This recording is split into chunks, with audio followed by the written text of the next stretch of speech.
pagi menjelma, kita bergegas naik, menyambut hari baru, semangat membara. Langkah kaki tegak menuju impian, Al-Amanah Jaya lagi kita juara. Al-Amanah Jaya lagi kita bersinar, bersama kita hadapi semua rintangan.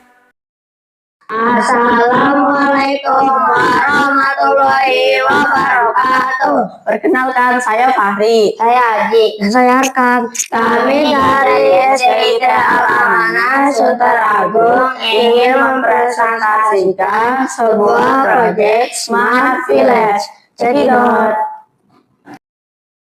Latar belakang dari proyek ini adalah sebagian besar dari wilayah Indonesia merupakan wilayah pedesaan. Pemenuhan kebutuhan dan perkembangan desa menjadi penting seiring dengan inovasi masyarakat yang semakin maju. Apalagi di era digitalisasi seperti sekarang ini, maka pembangunan di pedesaan menjadi penting dalam suatu bangsa agar tidak terjadi kesenjangan antara pedesaan dan perkotaan. Komponen pengelolaan akses dan pemanfaatan sumber daya, baik sumber daya manusia dan sumber daya alam atau lingkungan, harus dimaksimalkan agar lingkungan pedesaan menjadi lebih maju sesuai dengan perkembangan zaman. Oleh karena itu, konsep Smart Village sebagaimana negara-negara maju sudah dilaksanakan menjadi penting agar pemerataan pembangunan di segala bidang sebagaimana pemerintah Indonesia canangkan bisa terrealisasi. Dan tujuan dari proyek ini adalah menjadikan desa sebagai basis penghidupan dan kehidupan masyarakat secara berkelanjutan, memanfaatkan perkembangan teknologi digital dan informasi kepada masyarakat sebagai upaya mengedukasi masyarakat dalam menyelesaikan permasalahan di lingkungan pedesaan pada umumnya dan juga di lingkungan sekolah pada khususnya. Ilustrasi proyek Smart Village. Dalam proyek ini, kami menggunakan bahan-bahan yang sederhana dan mudah didapat di sekitar kita, seperti kardus, karton, origami, stik es krim, tusuk sate, sedotan, gelas kertas, benang jahit, dan alat bantunya menggunakan lem tembak, lem kertas, dan gunting. Pada konsepnya, dalam proyek ini, kami akan merancang beberapa sensor otomatis.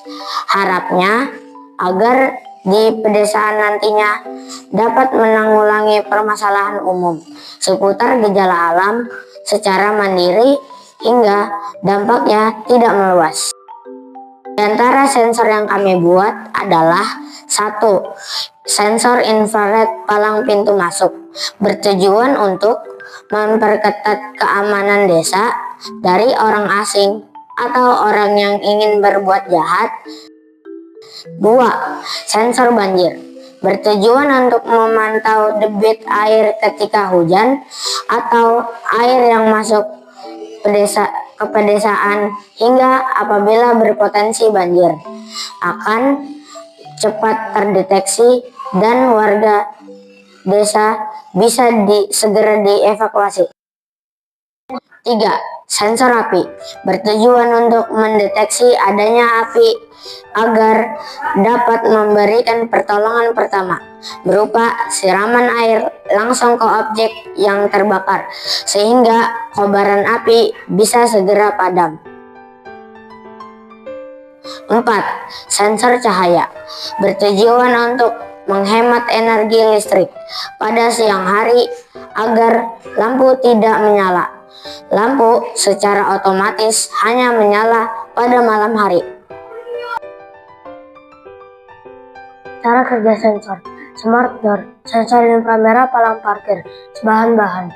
2 sensor inframerah, 1 relay, 5 volt, dinamo, kabel jumper, baterai 18650, rumah baterai. Cara kerja sensor. Inframerah yang pertama yang terletak di luar palang, ketika ada benda atau orang yang terdeteksi akan terbuka. Kemudian pada inframerah yang kedua yang berada di dalam ketika terdeteksi benda, palang akan tertutup. Smart flood, alarm banjir. Bahan-bahan, sensor air dan lampu indikator ketinggian air. buzzer, kabel, baterai 9 volt, tempat baterai. Cara kerja sensor. Sensor banjir akan bekerja ketika sensor terkena air, dan lampu indikator ketinggian air juga menyala, maka sensor akan mengeluarkan suara bip dari buzzer. Sensor panas atau api. Bahan-bahan. Sensor api, relay 5 volt, water pump, selang, cover jumper, baterai 18650, tempat baterai, air. Cara kerja sensor. Sensor api akan bekerja ketika sensor mendeteksi api yang menyebabkan water pump menyala dan menyemburkan air ke titik api sehingga api padam. Sensor cahaya. Bahan-bahan. Sensor cahaya, relay 5 volt, kabel jumper, baterai 18650, tempat baterai, lampu LED. Cara kerja sensor. Sensor cahaya akan bekerja ketika kondisi gelap, sehingga lampu jalan akan menyala.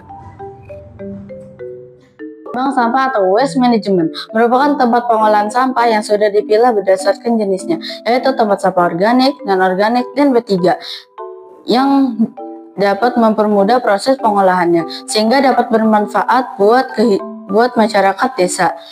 Sampah yang tidak dapat dimanfaatkan akan dibuang ke tempat pembuangan akhir dengan menggunakan kendaraan truk sampah. Dengan begitu, kehidupan di lingkungan masyarakat menjadi tertib dan bersih. Demikian presentasi dari kami, semoga dapat bermanfaat. Wassalamualaikum warahmatullahi wabarakatuh.